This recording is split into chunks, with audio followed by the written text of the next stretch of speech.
The impact shook her entire body.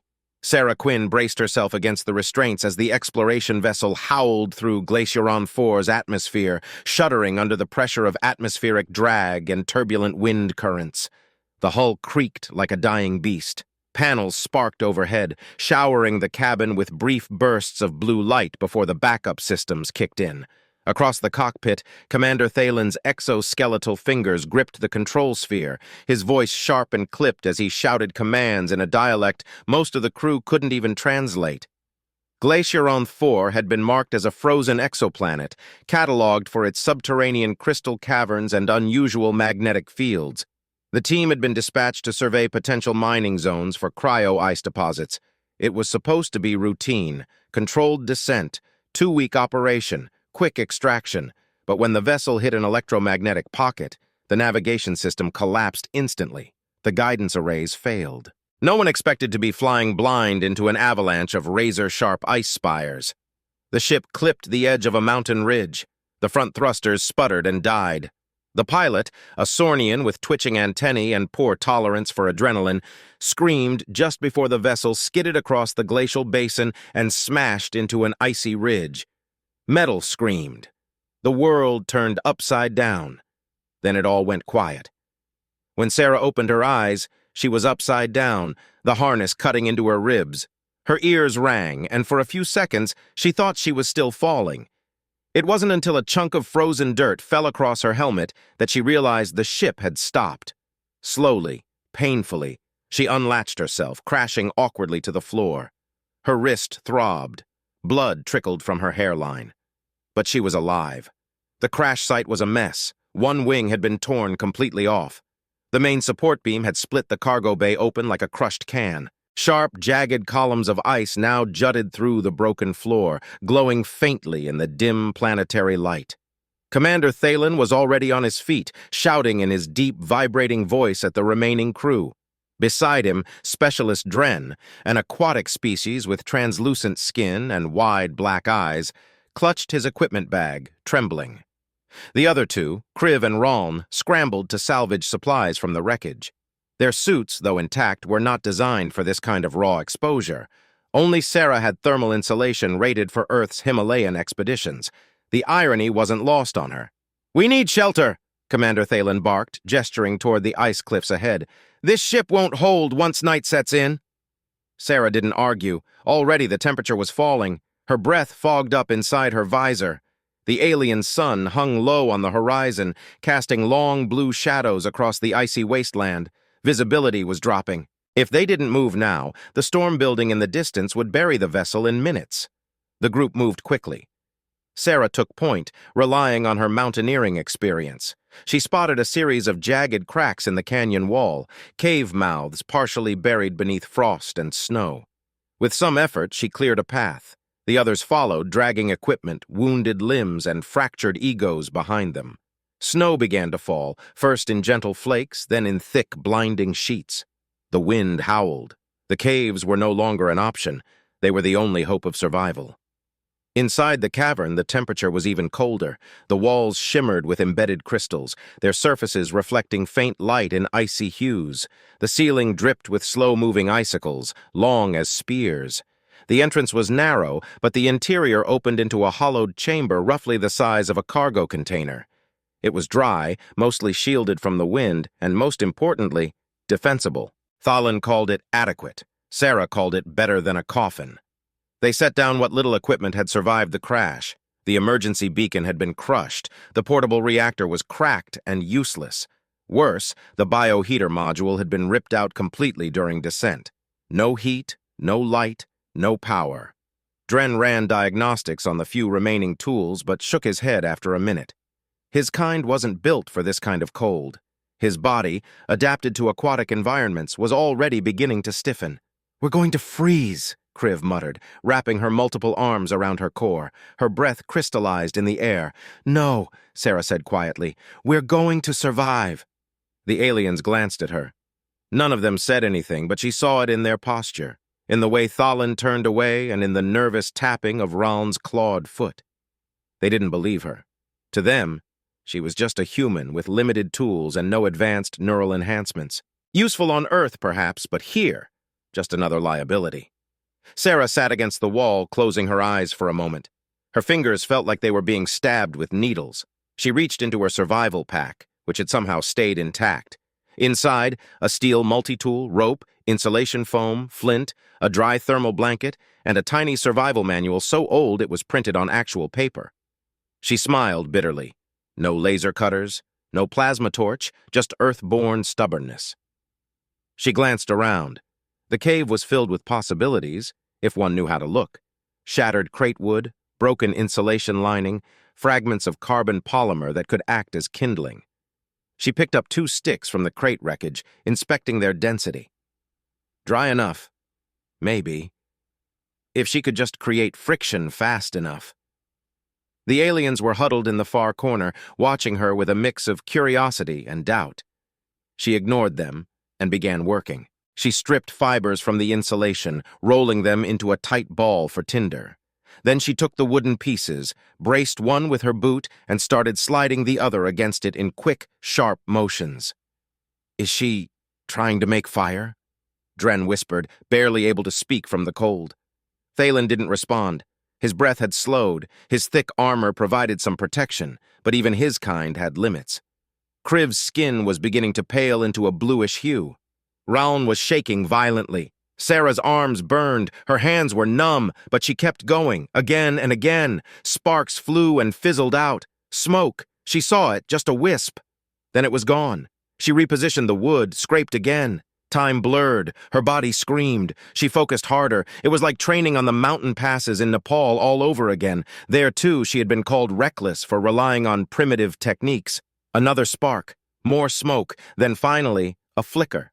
She leaned in, gently blowing into the tinder nest. The ember caught. The fiber glowed orange. She cupped it like it was gold, feeding it carefully with slivers of wood and polymer strips. The flame grew. One by one, the aliens turned to look, not out of mockery this time, but awe. A small fire, crackling gently, casting shadows on the ice. Real, ancient fire. Not simulated heat, not synthetic warmth. Just friction, patience, and willpower.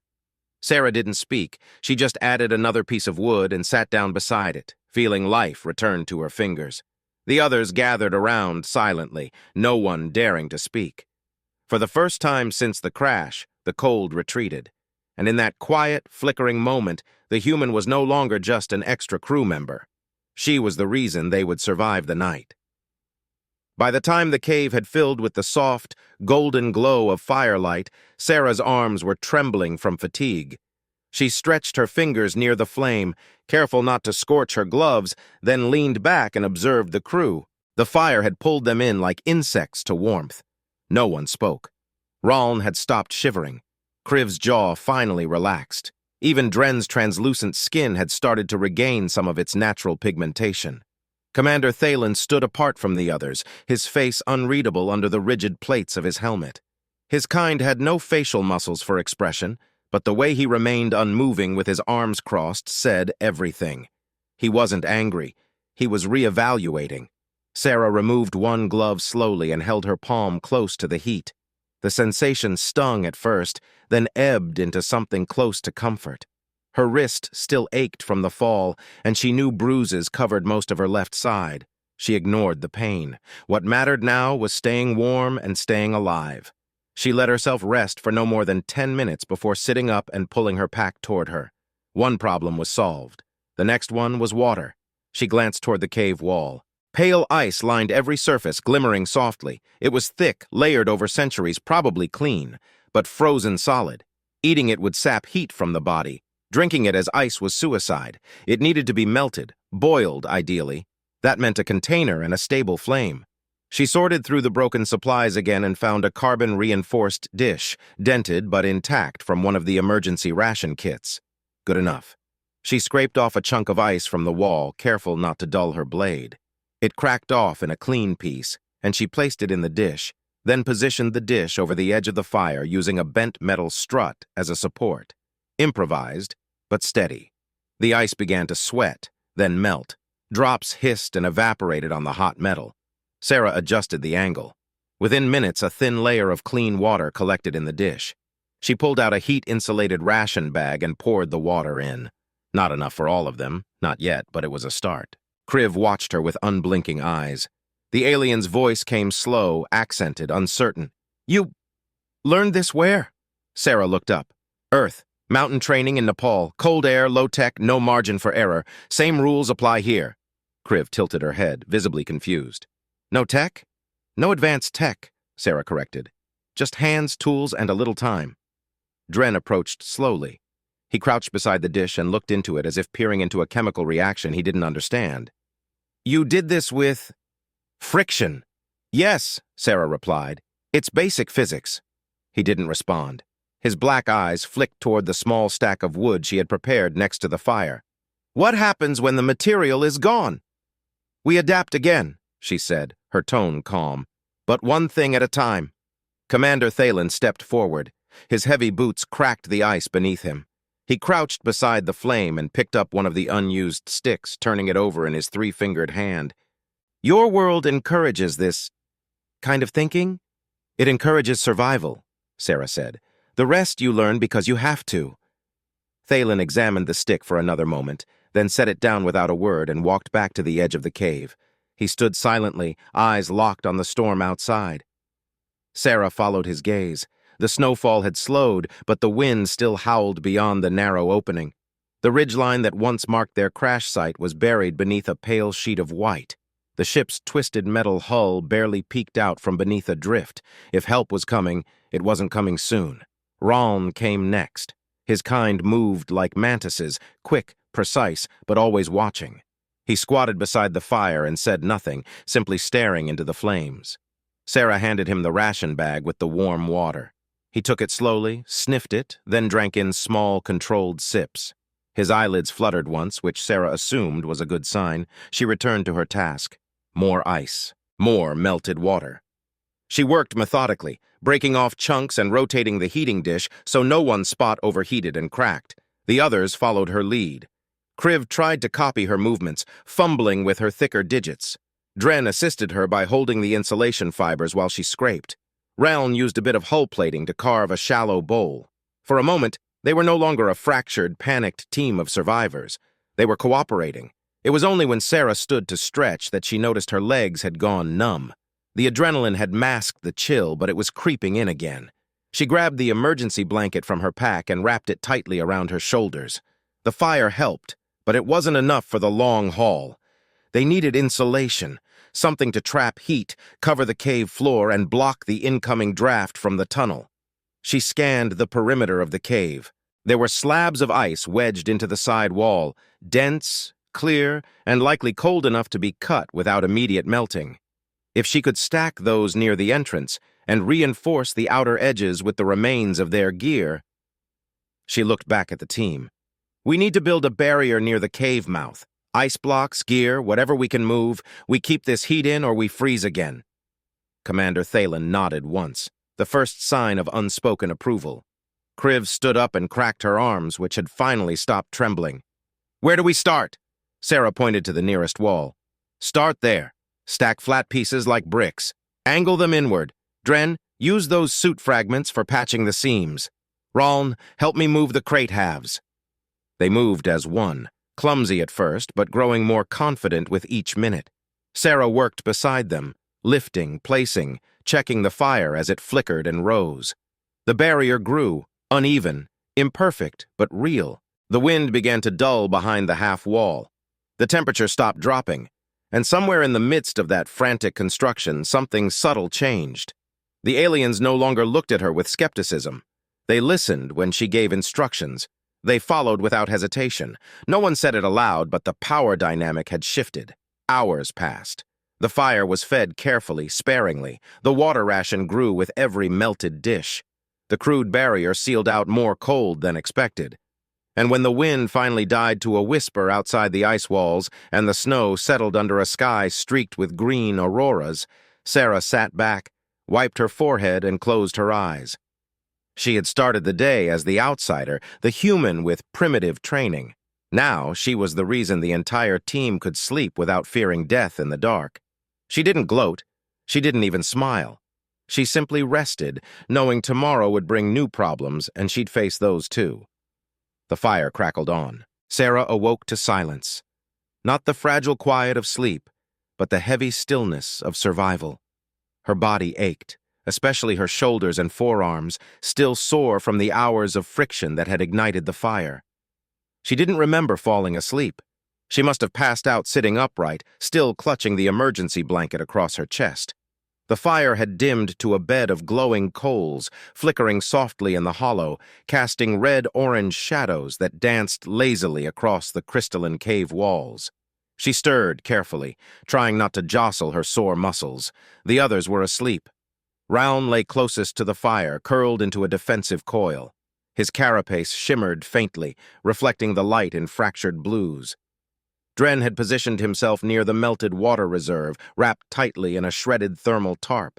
Kriv, arms folded, leaned against the wall with her breathing deep and slow, though the frost still clung to the tips of her limbs.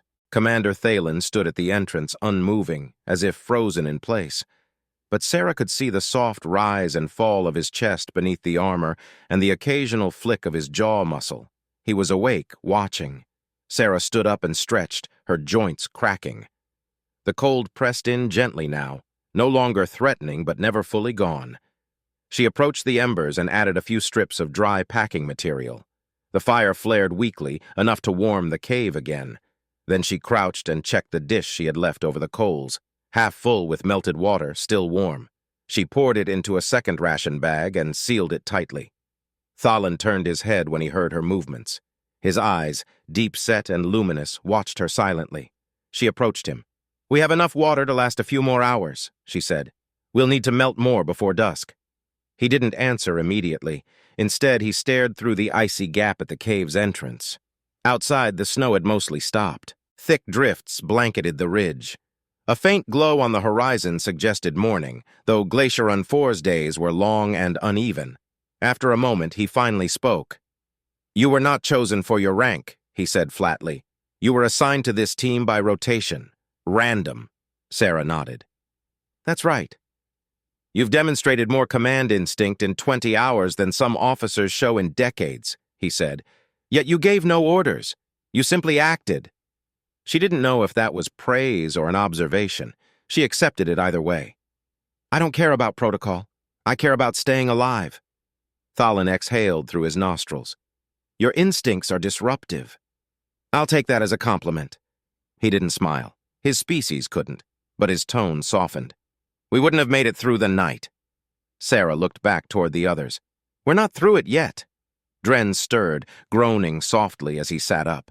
His face had lost the gray pallor it had before, but he still looked exhausted. He reached for the warmed ration bag Sarah had prepared and drank slowly.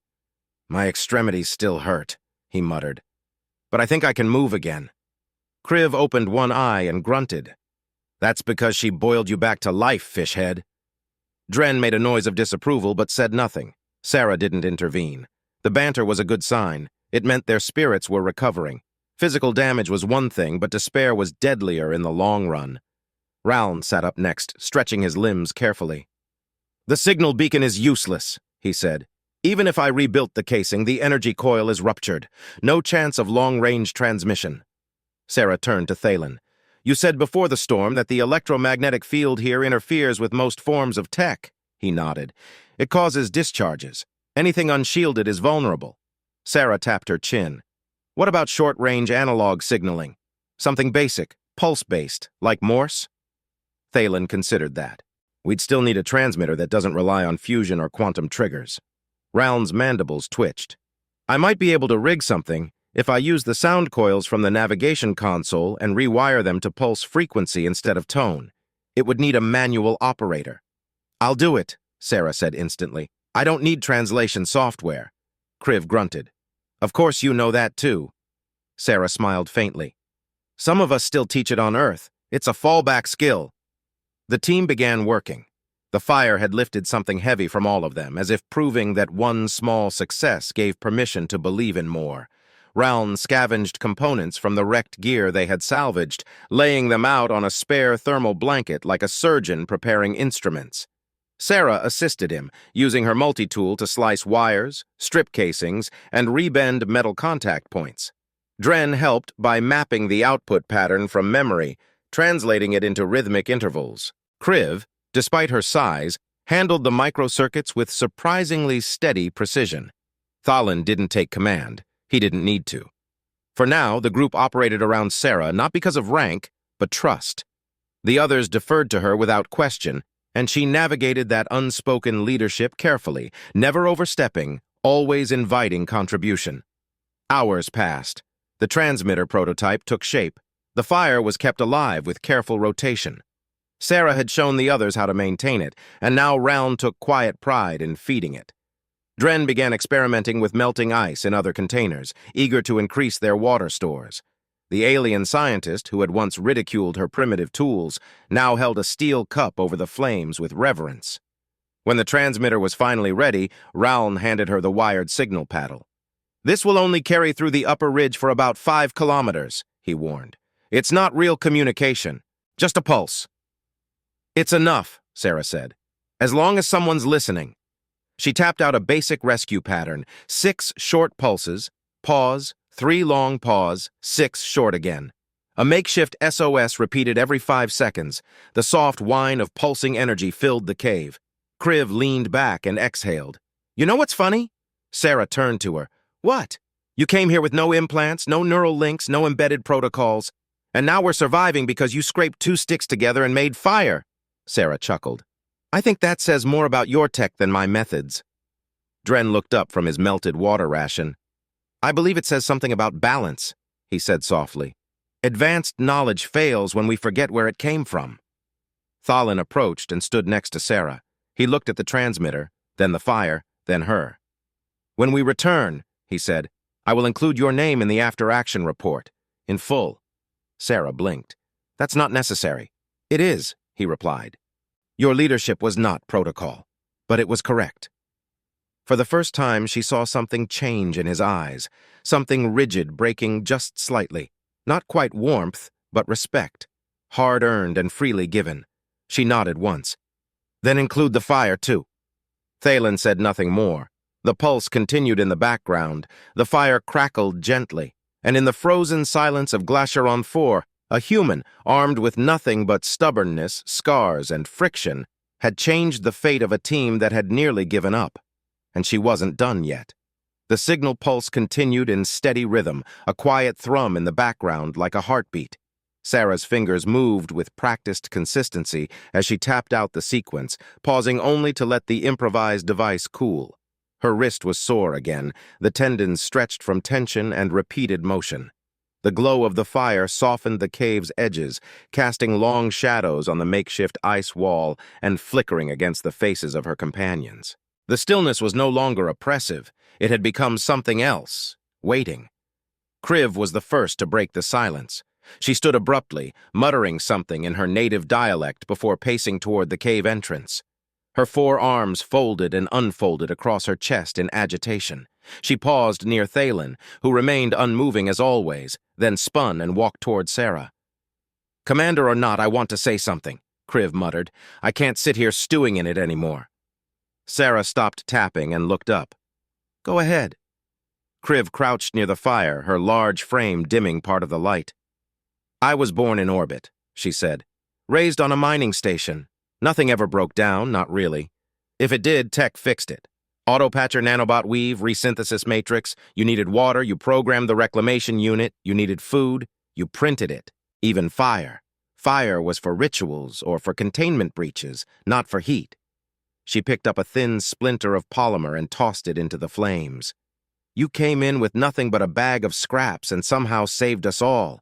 We mocked you for being primitive, but you were the only one who knew what to do when everything went dark." Sarah said nothing. She waited. Kriv's lower arms tensed. "It makes me feel stupid, weak." Sarah leaned forward. "It should make you feel aware," she said softly. "You have strengths I don't. I couldn't rebuild a trans relay from shattered parts. I couldn't decipher half the things Raln's doing with that console. But I've learned to survive in places that don't care what species you are or what tech you carry, places where instinct matters more than credentials." Kriv's jaw tightened, then relaxed. "You're not what I expected from a Deathworlder." Sarah smirked faintly. "I get that a lot." Behind her, Dren added his voice. "My species evolved underwater. We build with coral and glass. Fire is considered dangerous, a tool of destruction. I never saw it as something beautiful until now." Raln didn't speak. He remained hunched over the transmitter, adjusting its resonance loop with small, precise movements. But the slight lift of his antennae suggested he was listening closely. Thalen turned finally, his armored feet crunching softly on the frosted stone. "There is shame in overconfidence," he said, "but no shame in learning. This mission was designed to test our adaptability. Perhaps this is what the test truly was." Sarah resumed the pulse transmission, her mind drifting to something quieter, something deeper than the cold. She thought of her father, who had taught her to build fires in the woods of Colorado, using nothing but friction and stubbornness. He had said once, "If you can make fire from nothing, you'll never be powerless." She hadn't understood him at the time. Now she did. The afternoon wore on. The storm outside eased, leaving behind only a moaning wind that crept around the imperfect edges of the ice barrier. The transmitter continued its slow rhythm. Thalen took a shift at the signal paddle, allowing Sarah to rest. Raln set up a rotating water-melting station using scavenged fuel plates and improvised brackets. Dren mapped the internal cave structure, searching for deeper, insulated chambers in case temperatures dropped again. Kriv gathered more kindling from supply wreckage at the edge of the cave's outer wall. Each of them worked, not because they had been ordered to, but because survival was no longer Sarah's job alone. The burden had been shared. Leadership had become collective. As dusk approached, the light outside shifted from harsh white to bluish gray. The temperature dropped again, but not as fast. Inside the cave, warmth lingered.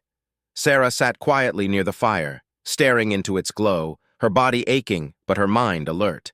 Kriv returned with another armful of materials. She dropped them near the fire and stood.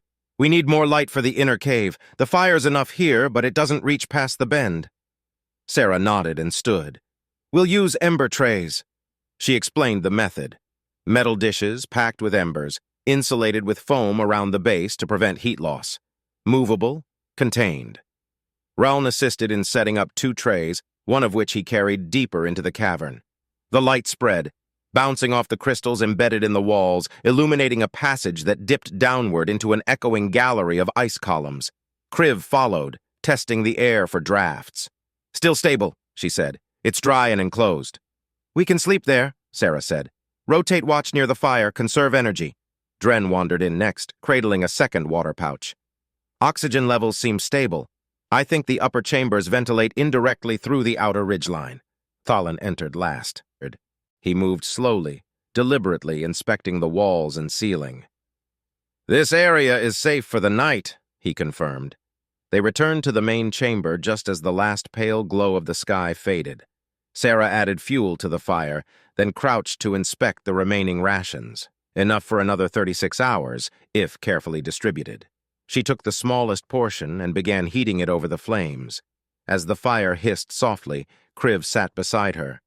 "Your people still live like this, don't they?" "In some places." Sarah stirred the contents of the bag. "Some do. Some have no choice. Others choose it, out of tradition or pride." "I always thought it was savage," Kriv admitted. "Now?" Sarah asked. Kriv was silent for a long moment. "Now I think it's wise. Maybe wiser than anything we've built." The fire popped, sending a spray of sparks upward. One landed near Thalen's boot. He didn't move. His eyes remained locked on the flames. "I was raised to believe Deathworlders were chaos incarnate," he said. "Unpredictable, volatile, a last resort in crisis, but never primary strategy. That assumption was flawed." "You don't need to explain," Sarah said quietly. "But I will," he replied. "Because I must. I will report what happened here. I will tell Command that the only reason this team endured is because one human refused to wait for rescue, and because fire, literal fire, was what saved us when technology failed." Sarah stared at the flame. "Just make sure it's not rewritten by someone in an office who's never felt cold." Thalen's voice was steady. "I'll make sure." Raln returned from the inner cave with a nod.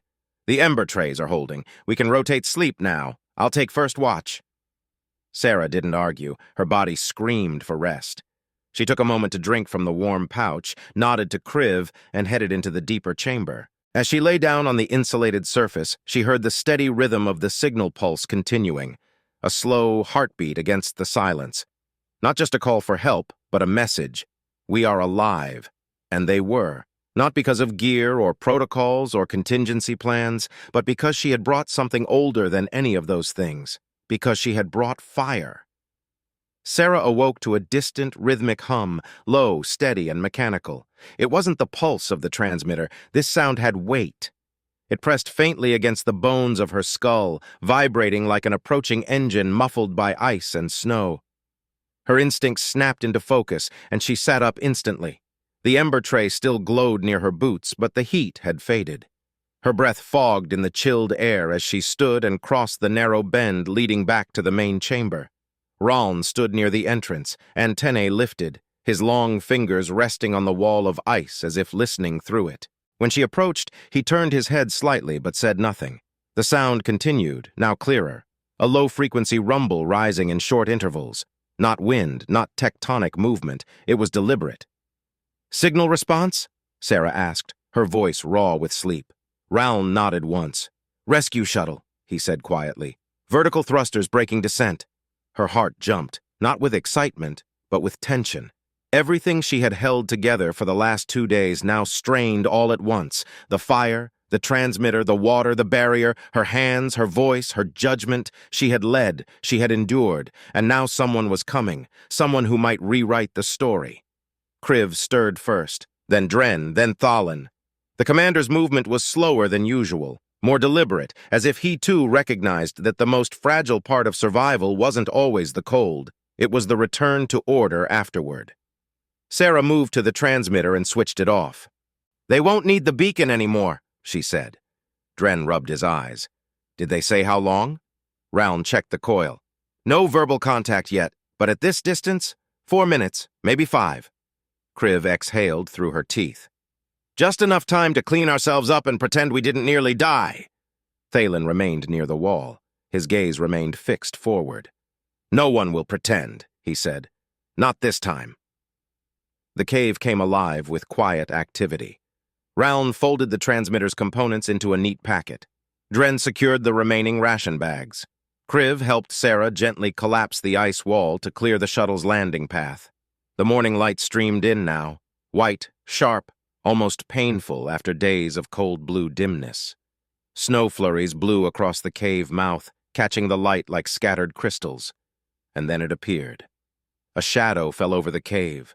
A twin-engine atmospheric shuttle descended in controlled bursts, its retro thrusters melting a divot into the snowpack below. The hull bore the seal of the expedition's charter authority, 3 golden stars over a sphere. The rear hatch hissed open before the skids even locked into place. 2 suited officers disembarked, weapons holstered but visible, helmets mirrored. The one on the left scanned the group. The one on the right raised a gloved hand and tapped a comm panel. "Commander Thalin, Crew Alpha 8. Identification confirmed," the voice came through a vocoder. "Rescue initiated." Thalen stepped forward, his posture formal. "Acknowledged," he replied. "This cave is stable. Fire-based heat system established. Survivors are accounted for." The lead officer's helmet tilted slightly at the word fire, but he didn't question it. Instead, he held up a scanning wand and began passing it over each member of the team. Sarah stood still as the soft blue light traced her chest and arms. "No neural implants," the officer observed. "Manual body heat management." Friction burns detected on hands. "She made fire," Kriv muttered. The officer paused. "Fire?" "With sticks," Dren added, smiling faintly. The officer didn't respond. He moved to Thalin. "Commander, we'll require a full report upon return to orbit." "You'll have it," Thalin said. Sarah felt a weight shift, not from exhaustion, though that clung to her like wet cloth, but from awareness. This was the moment where everything would be framed, not by her but by others. Clean uniforms, operational directives, standard language. She looked down at her hands. Blisters had formed where the skin had been rubbed raw. Her nails were chipped, her fingertips blackened from soot and flame. Proof. Kriv stepped beside her. "Don't let them take credit." "I won't," Sarah replied. The officer gestured toward the ramp. "Let's move. Storm cell reforming in upper stratosphere. Departure window is limited." The team followed. Sarah took one last look at the fire pit. Embers still pulsed in the stone bowl. A small flame lingered, stubborn, slow. She crouched and covered it with a flat stone, not to extinguish it, but to preserve it. The shuttle lifted off 10 minutes later. Inside, medical drones scanned for exposure damage. Rations were distributed. Standard protocol unfolded around them like a pre-programmed play. No one acknowledged the quiet silence of the humans. No one asked how fire had replaced tech. It wasn't the time. The debrief came 6 hours later in a sterile white hall aboard the research vessel Corthan's Reach.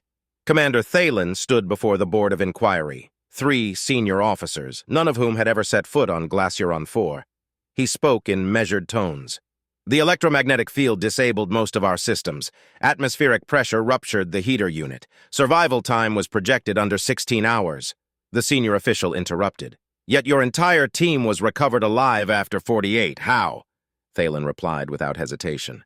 "Because Lieutenant Quinn reintroduced methods that require no infrastructure. She made fire from friction, boiled ice, stabilized morale, led defense efforts, rotated sleep shifts. No panic was permitted." "Are you saying she assumed command?" "No," Thalen said. "I'm saying command was irrelevant. She acted, and we followed." The board was silent for a moment. One official adjusted his cuffs. Another tapped notes into a thin-screen tablet. "Recommendation?" the first asked. "Commendation," Thalen answered. "And integration of survival training protocols from Death Worlder origin planets, fire-based survival, friction ignition, psychological resilience under tech-null conditions." The board recorded his statement. Sarah, seated at the far end of the hall, said nothing. She didn't need to. Her hands were bandaged. Her name had already been included. By the time the shuttle returned her to the surface station days later, the story had begun to spread. Not loud, not viral. Quiet through crew networks and private comms. One sentence repeated, "She made fire." The training manual was updated a month later. A new section was added under Chapter 4, Non-Technological Survival in Electromagnetic Zones. It read 4.7, Friction-Based Combustion, Quinn Method. Primary Resourcefulness Technique. Recommended for Death Worlder-led missions or tech loss scenarios. Requires minimum 2 dry surfaces, sustained effort, and composure under duress. Field proven on Glaciron 4.